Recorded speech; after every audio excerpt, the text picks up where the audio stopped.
Today is Sunday, May the 24th, year 2020. Phoenix, Arizona. A beautiful, wonderful, exciting day.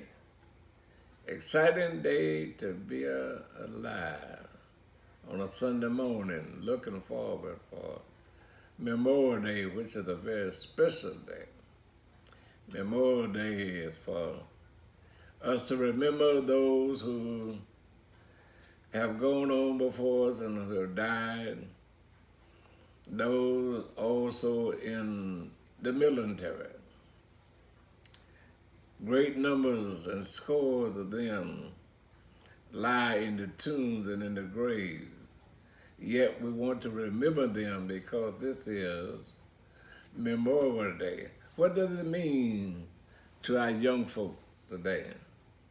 Memorial Day. Since you are young, you have not gone to war, you have not fought in a war, you have no history. What does it mean to you? Death is among all of us, has always been among all of us. Soldiers have died, martyrs have died, but we remember those who impress us the most. Our military who watches over us, keeps us safe from war and harm. Many of them die on the battlefield. Some of them die in other places, but they're dying to keep us safe. We remember them in place. We remember the uniform. We remember them when we see them on the street. We remember them that we don't see because it's Memorial Day. What is Memorial Day? Memory. The word memorial is extracted from the word memory. Everything we do, memorial, comes from one word. Memory comes from the mind. Means to retain a thought or memory of someone who is important to us, who have impacted our lives. So it is when we come to the Bible. I have some scriptures I just want to read to you today to impress your mind upon the fact that Memorial Day has been a long-standing Memorial Day. In the book of Joshua, the book of Deuteronomy, the children of Israel are getting out. They're ready to go out of bondage in the wilderness. They've been camped there 40 years. And now it's time for them to leave. But God gives them some instructions, tells them what he wants done.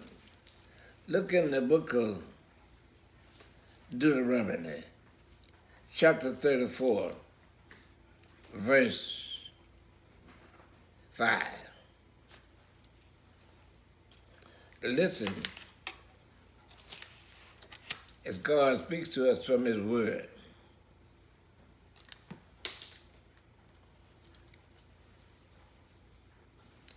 So Moses, the servant of the Lord, died there in the land of Moab, according to the word of the Lord. And he buried him in a valley in the land of Moab, over against Beth-peor. But no man knows where the Lord has buried him, even unto this day. But the children of Israel mourned for Moses 30 days. They wept and they mourned, and finally the mourning was ended. And the Lord said to Joshua, the son of Nun, who was full of the spirit of Moses and his wisdom, and said to Joshua, I got a job for you. Get up. Moses, my servant, is dead. And now that's the way I want you to remember Moses, but you got to look back and look forward at the same time. You got to look behind you and you got to look before you. You can't drive looking in the rear view mirror. So you got to point your thoughts and your mind and your memory forward. Moses, my servant, is dead. But I want you to remember him, but I want you to keep on moving forward. I have some new land, a new territory for you, and I'm going to give you every inch of ground that the foot shall tread upon. I'm going to give it to you as an inheritance because I promised it to my people. And as a memorial, Joshua, I want to charge you that as you go across the Jordan, you take my people across Jordan. I want to charge you, Reverend Black, as you charge my people and take my people across Jordan. They never been in Jordan before. They never crossed Jordan. It's a new land, a new territory. We never been here before, where this coronavirus has brought us, separated us, and we all divided up. How are we going to come back together? We got to come back together as God's children. We got to come back together as believers. We got to come back together as people who love each other. We got to come back together because we believe in God. We believe in each other. God wants us to come together. We got to go across this Jordan. Coronavirus is just a Jordan. It's another challenge. God's people have always been challenged. We are challenged to stay alive now by following some orders and guidelines. Yet we must believe in a greater power, God, who is in control of everything. God allows some things to happen, but he's in control. He has all power. Nothing is too hard for him, Jeremiah says. Is there anything too hard for God? No, nothing is too hard for God. All things are possible with him. But there are some things that are impossible with man, but all things are possible with God. God has made it possible if we can just trust him and believe him that he will bring us through another episode. Episode after episode after episode after episode. In the book of Judges, you read that and it says, and then God delivered his people. Again, God delivers his people. Again and again, God has always been again and again and again, God. He never completely put us down. Even when we didn't trust him. Even when we don't believe him, he's still there waiting on us to usher us across the Jordan or over a Red Sea in our life, whatever it is that confronts us that we cannot help. I come by to tell you this morning that God is able to see you through it. No matter what has happened during these separations, God has a uniting method that he can bring us together through the spirit of love and peace and forgiveness and thanksgiving. I trust him. I don't understand it. Who is it that can understand God? The Bible says, my thoughts are high above your thoughts in the heaven and the earth. You can't understand God. I just trust him. Some things I wish I probably would have done it different, but God is a confounding God. He's a mysterious God. Who is it that can chart his path? He walks on the water and leaves no track. Who is it that can follow? He lives in the wind. He lives in the snow. Who is it? He lives in the trees. In the air you breathe. Who is it that knows where God can be found? Job said, I looked on my right hand, I looked on my left, but I couldn't find him. I needed him. Oh, but I wish I knew where I could find him, that I might plead my cause before him. But I know if I did, it would not avail me much because I'm just like a filthy rag in his sight. If I wash myself with snow water, yet will God plant me in the ditch, because he's God. I am his creature. He created me to be like him, to think like him. He created me in his own image. I look like him. I feel like him. I think like him. He's God. He brings me up every day. Puts new mind, two thoughts in my mind. Makes me alive. Let me get up today. Had a bad day yesterday, but today is a better day. Tomorrow is going to be better. Wake up, children.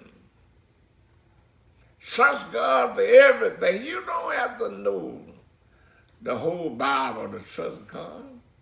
Just know that he lives. Just know that he's able. He has all power, the heaven and earth in his hand. Memorial means to memory and memorize. Remember somebody. I got to close this thing. I'm feeling pretty good here, but let me tell you that Joshua had his orders. The Lord said to Joshua, I'm going to take you across Jordan, but I need you to do something when you get on the other side. Wait until all of the children that's gone over, clean over on dry land. Joshua chapter 4. And then when they've gone across, I want you to take for a memorial, get this, out of the midst of the river where you just crossed, take 12 soldiers, one for each tribe of Israel, 12 of them. Send them back down into the river where you just come out of. Sometimes God brings us out of the muck and the mire, brings us over on dry ground. God delivered us from the muck and the mire. He delivered us from the bottom of the river. Let us cross the river. Open the Jordan, and Israel went over on dry ground, and God said to Joshua, now, since you're over on this side, you made it safe, I want you to do something for me. Go back into the river. I got some young folk coming on later on who are not a part of this great crossing of the river. And I want them to be reminded, to know that I'm still God, and I still have all power, that I'm the God who carried you across the Red Sea. I'm the God who carried you across Jordan. They don't know it, they don't believe it, but I want you to believe it. I want you to tell them. And I want you to go back and get some stones out of the bottom of the river and make a memorial. Joshua chapter 4, I think, in verse 5. Tell them. And they're going to ask some questions. But make a stone memorial, that the Bible says memorial. Make a stone a memorial. And your children are going to ask you some questions. You ought to be able to tell them. The reason our young folk are having so much trouble now, they don't have no history. We want to act like we've been rich all of our life. We want to act like we had it every day. No, they don't understand. That we come through some trials and some tribulation, we had a hard time getting here. Our children need to know what we come through. In order for them to be ready for tomorrow, tomorrow is coming to them. Yesterday is behind us. Wake up, church. Wake up, children. Tell your children the real story. I didn't get here because I've been lucky. I didn't get here, Reverend Fitzpatrick said, because of my driving skills. I got here by the grace of God. God brought me. Tell your children. These young people, they're still shooting each other, killing each other. Just last night, got a call that some young folk related to our church was shot in the head in intensive care in the county hospital. And we going around playing church with all of this stuff we got going on, and these young people are dying on the street. Try to wake up. What can we do to save our young people?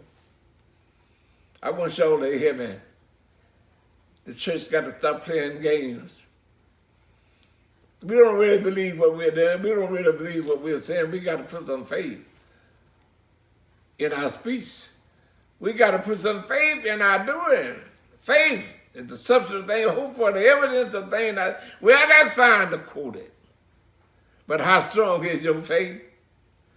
Is your faith strong enough for you to reach out and touch somebody else? How strong is your faith? We talk about faith. We preach about faith. We write sermons about faith. We have theologians about faith. But how many people have faith? How many of us rode through the storm of the virus, coronavirus? How many of us? Not many of us. Oh, yeah. I'm talking to you today. I know you hear me. I'm talking to you. I want you to hear me. God is not happy with us. As Christians, God is not happy with us. God wants us to stand up and show up. Every now and then we ought to not only show up, but we ought to show out. Somebody ought to know that we are children of God, that we got our marching orders from God. Go on, Joshua. I'm going to give you every inch of ground that the sole of your feet shall tread upon. Don't turn to the right. Don't turn to the left. Be of strong and of good courage. And I'm going to put my words in your mouth, and whatever I tell you, I'm sending you to the nation. Tell them what the Lord said. I come by to tell you this morning, early. I know you don't want to hear the real truth, but I come by to tell you that God said, just hold in there. Hang in there. I'm going to bring you out. Yes, somebody. I want to preach this morning. Says, yeah.